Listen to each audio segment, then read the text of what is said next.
सुदामा जी मार्ग में चलते चलते जब परिश्रांत हो गए तो एक वृक्ष की छांव में सो गए। जैसे ही निद्रा भंग हुई तो देखा बड़े ही दिव्य महल आसपास बने हुए हैं। विचार किया कि भैया हम इतनी दूर तो चल करके आ गए, अब आगे और कितनी दूर चलना है।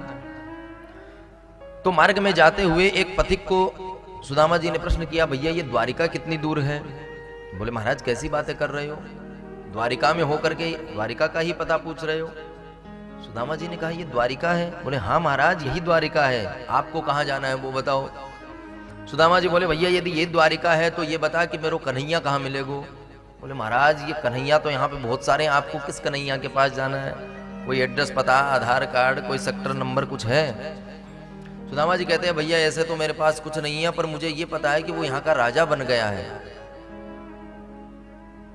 बचपन में तो हम उसको कनुआ कनुआ कहते थे, पर अब राजा बन गया है तो मुझे जानकारी नहीं कहाँ रहता है। जैसे ही पथिक ने सुना कि राजा बन गया है तो झल्ला करके बोला महाराज ऐसे कैसे बात करते हो, वो हमारे स्वामी हैं, अन्नदाता हैं, उनका नाम ऐसे नहीं ले सकते, कई विशेषण लगाने पड़ते हैं।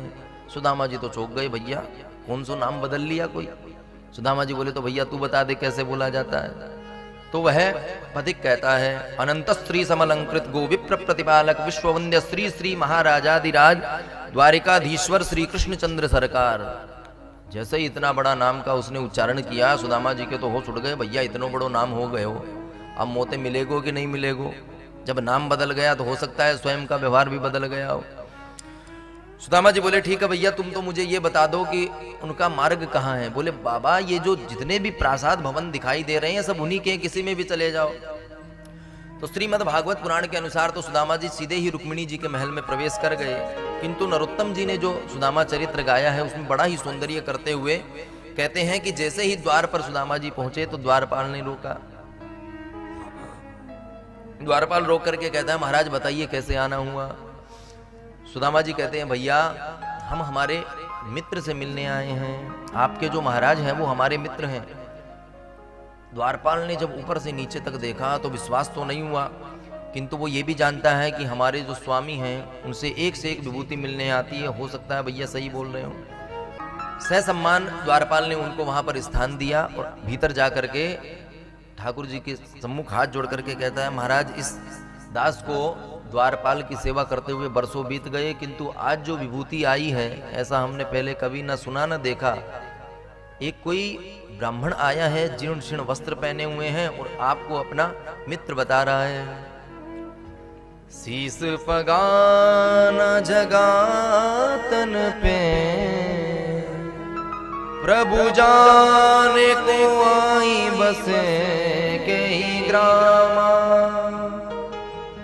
धोती फटी सिलटी दुपटी अरुपाय उपान की नहीं सामा।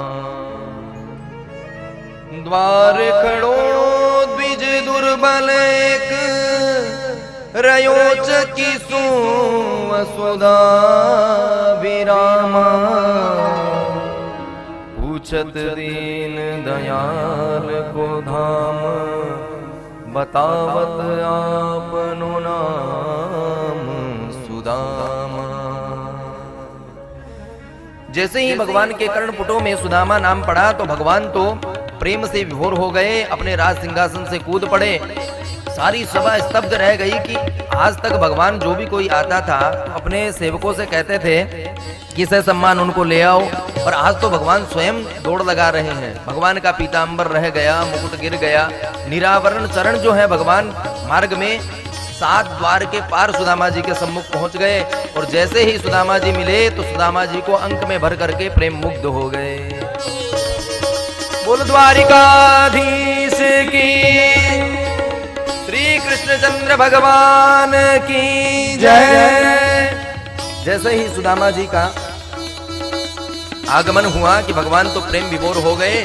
प्रेम विभोर हो करके सुदामा जी को से सम्मान लेकर के आए और आकर के अपने निज राज सिंहासन पर विराजमान किया। जैसे ही सुदामा जी महाराज को राज सिंहासन पर बैठाया कि सारी सभा जो है उनके सम्मान में खड़ी हो गई। और जैसे ही सुदामा जी का दर्शन किया तो सभी अवाक रह गए कि हम तो विचार कर रहे थे न जाने कौन से ऐश्वर्य से समलंकृत विभूति आज आएगी, किंतु ये तो कोई गरीब ब्राह्मण है, किंतु हमारे स्वामी यदि इनको लेकर के आए हैं तो निश्चित ही कोई विशिष्ट विभूति है। श्री ठाकुर जी ने रुक्मिणी जी को इशारा किया कि देवी जी जल्दी से शीघ्र जो है जलपात्र लेकर के आओ, हमें इनके चरण धुलवाने हैं। रुक्मिणी जी जब तक जल लेकर के आती उससे पूर्व ही ऐसे बेहाल बेवाहिन को पग कंटक जाल लगे पुनि जोए, हाय महादुख पायो सखा तुम आए ते न किते दिन खोए।